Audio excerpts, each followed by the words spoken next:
Come back to my channel traveller Anirban চ্যানেলে তোমাদের সবাইকে স্বাগত। আমার এই ভিডিওটা স্পেশালি করার একটাই কারণ, মার্বেল লেক আর সীতাকুণ্ডের ভিডিওটা আমি তোমাদের কাছে স্পষ্টভাবে তুলে ধরতে পারিনি, কারণ ভিডিওগুলো আমার হার্ড ডিস্ক থেকে মিসিং হয়ে গেছিলো। রিসেন্টলি আমি ঠিকঠাকভাবে খুঁজে পেয়েছি, আর সেই জন্যেই সেইটা নিয়ে একটা পার্ট তৈরি করেছি তোমাদের জন্য। তোমরা দেখো, আশা করি নিশ্চয়ই ভালো লাগবে। আমি ট্রাভেলার অনির্বাণ, চলো। আমরা বেরিয়ে এলাম, তো এখন যাব সীতাকুণ্ড, রাম সীতা মন্দির, তাই তো? হ্যাঁ, তারপর দুর্গা মন্দির। আচ্ছা, তারপরে দুর্গা মন্দির দেখে নিই। তো যাচ্ছি সীতাকুণ্ডতে। তবে কতটা যাবে গাড়ি আমি জানি না, তো বললো যাবে। এখন পুরোপুরি অফরোডিং, আমার হোন্ডা ব্রায়নিও অফরোডিং করে ফেলছি।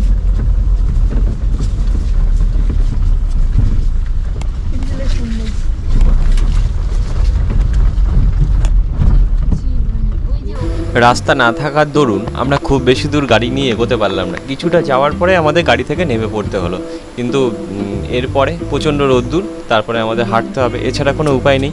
তাই হাঁটতে হাঁটতে আমরা এগিয়ে যাব সামনের দিকে। আর একটা কথা বলে রাখি, এই অযোধ্যা পাহাড়ের এই সার্কিটের মধ্যেই অবস্থিত সীতাকুণ্ড, একটা পুরো অফবিট জায়গা ভীষণভাবে। এই যে সীতাকুণ্ড, কথিত আছে যে মা সীতা যখন বনবাসে যায় তখন নাকি তার জলদেষ্টা নিবারণের জন্য শ্রীরামচন্দ্র বান মেরে এই জলধারা সৃষ্টি করে। আমি জানি না এর বাস্তবতা কি আছে না আছে, আমি পর্যবেক্ষণ করে দেখিনি বা গবেষণা করে দেখিনি, সেটা আপনারা দেখবেন। যাই হোক, এই ইতিহাস। তবে এই জল অত্যন্ত খুব সুন্দর জল। এইখানে এই নিচ থেকে, মানে মাটির নিচ থেকে ক্রমাগত জলটা উঠে আসছে, মানে জলধারাটা উঠে আসছে মাটির নিচ থেকে হাজার হাজার বছর ধরে। এটা অদ্ভুত এক ঘটনা। আর এই জল এই গ্রামবাসীদের প্রচুর কাজে লাগে, স্নান করতে, খাওয়া দাওয়ার জন্য। এবং বাইরে থেকে যেসব পর্যটকরা আছে তারাও এই জলে স্নান করে। স্নান করলে নাকি রোগ নিবারণ হয়ে যায়, তারা অনেক সুস্থ থাকে। জানি না এর কতটা সত্যতা আছে। তো চলো, আমরা পরের ডেস্টিনেশনে চলে যাচ্ছি। আমরা যাচ্ছি এখন মার্বেল লেকে।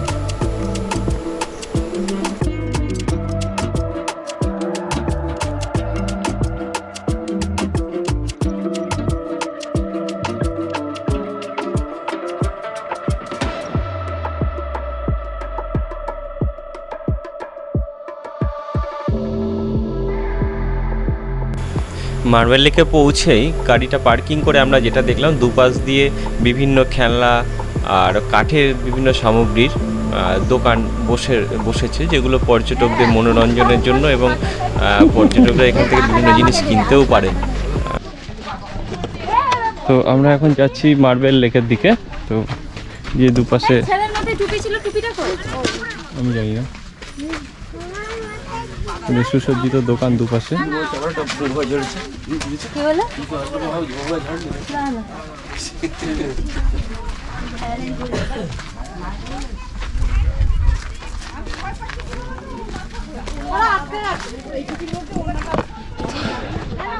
রোদ্দুর যে টেম্পারেচার খুব বেশি তা নয়, মোটামুটি টেম্পারেচার আছে এখানে। যেরকম ভাবছিলাম ঠিক সেরকম নয়। উপরে দেখো, এখানে গাছের পাতা দিয়ে ওপর দিয়ে ছাদটা করেছে। মার্বেল লেকে যাওয়ার রাস্তাটা দেখো, ব্যাটারি আছে 43%।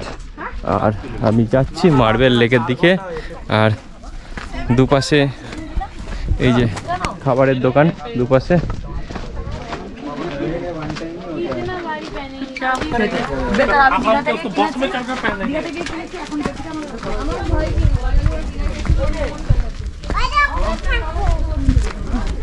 ও, তোমার তো হাতই ধোয়া নেই, ছাগল ধরেছিল, আমাদের তো সালা হাত ধোয়া ছিল, ওই হাতেই তো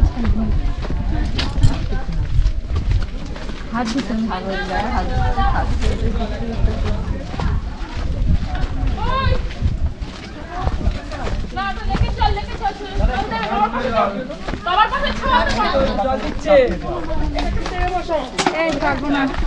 চিনি কম দেবে না,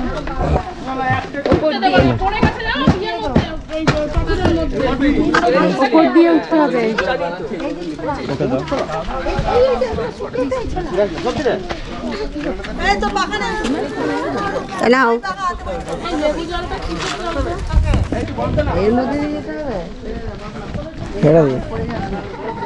ছেড়ে দিয়ে আপনি আসুন।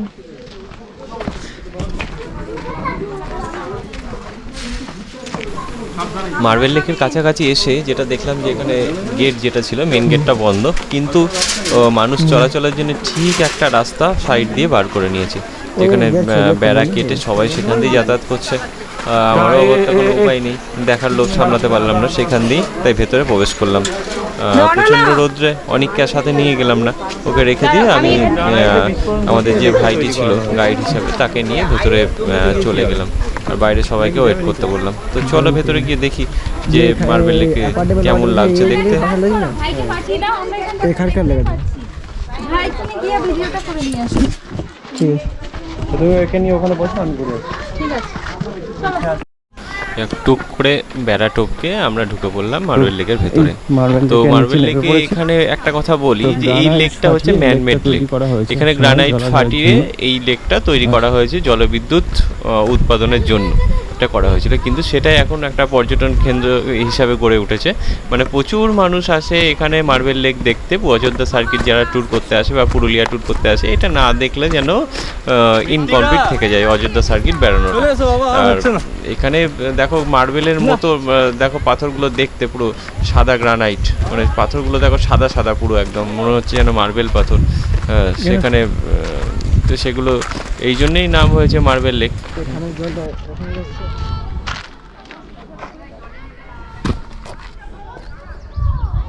এই হচ্ছে মার্বেল লেক, পুরোটাই গ্রানাইট পাথর। আশেপাশে যেটা দেখতে পাচ্ছি সেটা পুরোটাই গ্রানাইট পাথর।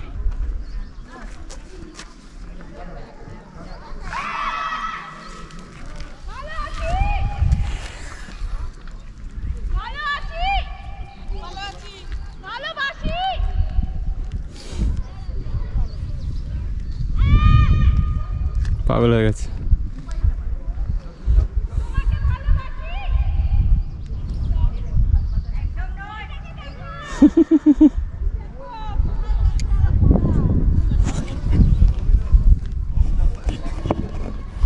তো যাই হোক,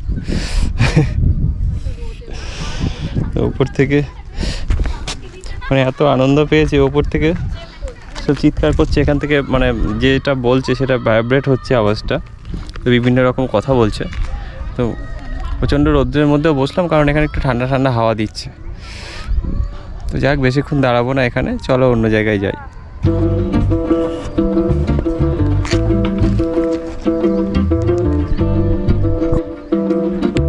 মার্বেল লেক দেখে ওই দিন সন্ধ্যেবেলাতেই আমরা ঘুরে নিয়েছিলাম চড়িদা ভিলেজ। তো সেই ভিডিও বিস্তারিতভাবে আমার আগের এপিসোডে তোমরা নিশ্চয়ই দেখে থাকবে, আর না দেখে থাকলে অবশ্যই আগের এপিসোডটা দেখে নাও, তাহলে চড়িদা ভিলেজের ভিডিও তোমরা পেয়ে যাবে। আর চড়িদা ভিলেজ দেখার পরে আমরা চলে গেছিলাম আমাদের হোমস্টেতে। চড়িদা ভিলেজের দূরত্ব ওই মোটামুটি ধরো 8-10 কিলোমিটার ছিল। তো সেখান থেকে আমাদের টার্গেট ছিল পরের দিন সকালবেলায় আমরা বেরিয়ে যাব, গড়পঞ্চকোট হয়ে বাড়ি ফিরবো। কিন্তু সেখানে আমাদের সমস্যা হয়ে গেছিলো আমাদের গাড়ির সাথে, তো সেটা কিছুটা তুলে ধরছি তোমাদের সাথে।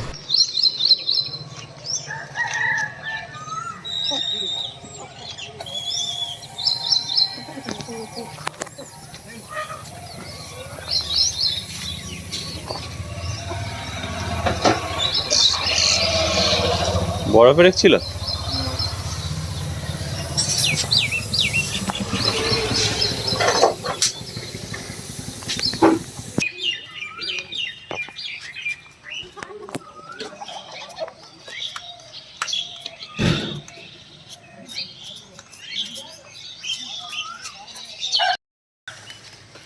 গুড মর্নিং ফ্রেন্ডস, এখন ঘড়িতে বাজে 6:30। সকালটা খুব ভালোভাবে হলো না। কাল রাত্রিবেলায় এসে মুখোশ গ্রামে গেছিলাম বিকালবেলাটায় ঘুরতে। ওখান থেকে আসার পরে গাড়ি টানছিল না রাস্তাতে, বুঝতে পারছিলাম যে কিছু একটা সমস্যা হয়েছে। তো রাখার পরে রাত্রি মোটামুটি 8:30-9টার দিকে হোটেলের সামনে দেখলাম যে গাড়ি পেছনে চাকাটা পাংচার হয়ে গেছে। তো কোনো উপায় নেই, অগত্যা ভোরবেলায় বেরোনোর কথা ছিল, আর হলো না। তো গাড়িটাকে নিয়ে এলাম এক দাদার কাছে সারাতে, কিছুটা দূরে। এখন অন্যরকম দেরি হয়ে গেল অনেকটা বেরোতে, সারিয়ে নিয়ে তারপরে যেতে হবে। তো সারি কাজ চলছে, অনেকটা পুরুলিয়ায় পাংচার হয়ে গেল, ব্যাপারটা ওরকম। তো সেদিন আমার গাড়িতে 3টে পাংচার হয়। আমি একবার সারিয়ে নিয়ে আমাদের হোমস্টেতে যাই, সেখানে গিয়ে দেখি আবার গাড়ি দিয়ে হাওয়া বেরোচ্ছে, আবার আসি, আবার এরকম হয়, আবার যাই। সেবার 3বার আমাকে এরকমভাবে যাতায়াত করতে হয়েছে। তো ভীষণই বাজে সে অভিজ্ঞতাটা ছিল। তো যাই হোক, অ্যাটলিস্ট প্রায় সকাল 9টা বেজে গেছিলো আমাদের বেরোতে। তো যাই হোক, তারপরে আমরা গড়পঞ্চকোট হয়ে সেদিন রাত্রিবেলায় বাড়ি ফিরি। তো আজকের এপিসোডটা এই পর্যন্তই। আর একটা এপিসোড আমি বানাবো, সেটা হচ্ছে আমার পুরুলিয়া ট্যুরে কত খরচা হয়েছিল, সেটা রিসেন্টলি তোমাদেরকে দেবে। আর ততক্ষণের জন্য নেক্সট এপিসোড না আসা পর্যন্ত তোমরা অবশ্যই ওয়েট করো। তো আমি ট্রাভেলার অনির্বাণ, আর আমার চ্যানেলে অন্যান্য ভিডিওগুলো অবশ্যই দেখো। চ্যানেলটা সাবস্ক্রাইব, শেয়ার, লাইক করো। চলো, টাটা।